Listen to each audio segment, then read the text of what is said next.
Um, they didn't choose. The They were having a lot of wars in Europe. They had resource scarcity. And in the case of Uganda and Central Africa in general, and East Africa, they did not actually want to colonize this place. What happened was that they were forced into the into fighting with each other over these problems in the I think was the 7 Years War and the 100 Years War in Europe, and they had issues. You can read up on that. But around 1875, they had had serious issues with the laws of occupation. How do you handle people who are conquered? Because there had been so much conquest from the 1780s in Europe. So modern laws began evolving at that point, and they passed rules saying, if you conquer an area, these are the obligations of an occupying power, of a conquering power. So they left the work of conquest to private companies. The people who tried to colonize here initially were not Britain. It was a company called the Imperial British East African Company. And the list of company managers and trustees of that thing are there. You can actually get them on the internet. But that company was going broke in 1890. This is 4 years after the signing of the Berlin West Africa Conference Treaty. So, they had signed what you call agreements with different community leaders and whatever, but they weren't able to actually invade this area. And they didn't have the resources, but the company had the resources, or they thought they did. And when they attacked East Africa and tried to take it over, they encountered a lot of resistance from the Maasai and some of the other groups in Kenya, and they went bankrupt very quickly. So they hired a mercenary called Lugard, Frederick Lugard, who was a British Army officer, and he came to Buganda looking for help to find money. And the reason he came to Buganda was because they were familiar already with somebody called Apollo Kagwa, who was at that time, he was at that time the Prime Minister of Buganda, and he had already become famous in Europe around 1886, 87. He had become famous because of an incident, which I will narrate later.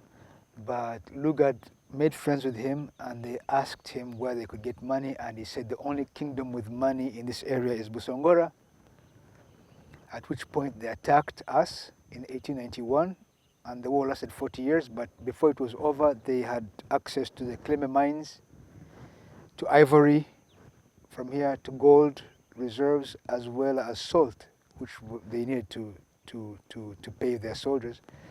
And they brought King's African rifles from Sudan and Senegal. And these are the people who conquered this area, and they used the money from Busongora to colonize the rest of Uganda.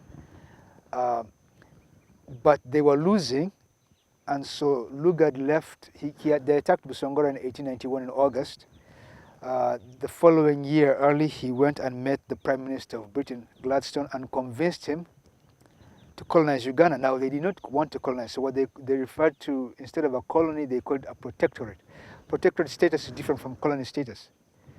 So they signed protectorate agreements with different countries at that time, Busongora, Buganda, Ankole, and all that. These were agreements of mutual protection. That's why they call them protectorate. We'll protect the British interest here, you protect our interest, with your armies and economy. But then, the British were actually defeated here in Uganda. They wanted to withdraw. They had even had orders to leave. But then one of the kings in the area, Mwanga of Buganda, wasn't aware that the British were about to surrender. So he sent a letter offering to surrender. That's how they discovered that, in fact, they hadn't actually entirely, they should not abandon the place. So the British then decided to stay and to take charge. So had Mwanga not written that letter, what we now refer to Uganda would have been like Ethiopia, would never have been colonized. But then around the First World War, just towards the end of the century, 1800s, there were massive epidemics here that resulted in deaths of a lot of people. By 1918, the entire population of East Africa dropped by several million, and there was only 2 million people left. So you can imagine that this place was desperate at that point. There were hardly anybody living in most of these areas. 2 million people in Tanzania, Kenya, and Uganda is a very small number. The populations have only recovered in 1980s and 1970s. So it was not impossible or hard to colonize at that time, given the population disparity. Like if England had even say 10 million people and the whole of East Africa has only 2 million, you can imagine that they can deploy an army that is bigger than your tribe or your state at that time, right? You can imagine that. But in terms of technology, there was not much difference. When this area was attacked, the armies here had guns. The Banyoro had guns, the Busongora had guns. They were the same guns as the British. And the guns were easy to manufacture, so they could actually replicate these guns. The thing that made the difference was something called a Maxim gun. The Maxim gun was invented in 1883 in England. The armies refused to buy it for a long time because they had other machine guns, Gatling guns, and all that stuff. But the Stanley expedition of 1888 brought a Maxim gun through the Congo. They never used it to kill anybody, just for demonstrations. When Lugard came and he was confronted with Busongora, he actually went and picked up the same gun from Kampala, and it was used to kill Busongora here. But the Busongora fired guns at these people, and the next day these people responded when the Busongora attacked in mass with a machine gun, which was a very powerful gun. This gun, the Maxim gun, was still in use in the Second World War, and they were using it as an anti-aircraft gun. So you can imagine, it fires 600 bullets, and it sounds like hell. Modern machine guns still fire the same rate. They haven't changed very much. So it was a deadly weapon. So this is how they colonized. They sort of grew into it and moved into it, but then they violated their own rules of occupation and dismembered different areas and gave territory to different kingdoms to destabilize them. Some kingdoms grew at the expense of others on simple orders. Busongora was entirely dismembered and given to different kingdoms, all the land, and even cut between two states. The kingdoms of Umporo, 6 states, were also all abolished on the same day, on 10th May 1910. Population of Busongora also had dropped drastically. In 1910, 250,000 Busongora died in 1 year because of epidemics and starvation. They were put in concentration camps. The first concentration camps in the world were set up here in Lake Katwe and Lake Edward and Lake George.